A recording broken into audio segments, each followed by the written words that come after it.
Good morning guys! Ayan, tayo ay mag-imbento ulit ng merienda. Yan ay ang saging saba. O, diba? Kumakain si Vivi kasi nga parang ice cream daw. Ginawa ko lang yan ng twist. Dinurog ko lang yung saging saba pagkatapos ko ilaga.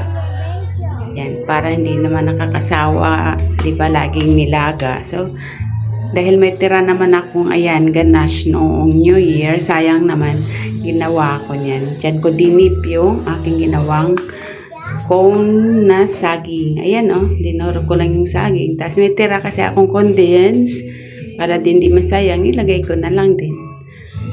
Yan, ginawa ko niyan, cornstarch yan na tinunaw. Tapos para dumikit yung ating lumpia wrapper. Tapos yan, nilagay ko lang dyan sa loob, yung saging na dinorog ko. Tapos saka ko siya iprito. Yung iba naman ginawa kong choco na turon, di ba?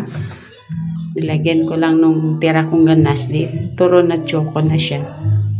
Sabay ko na piniprito yan. Dahil pre-cook naman na yung ating saging, di ba? Para na lang po morman na prito natin yan.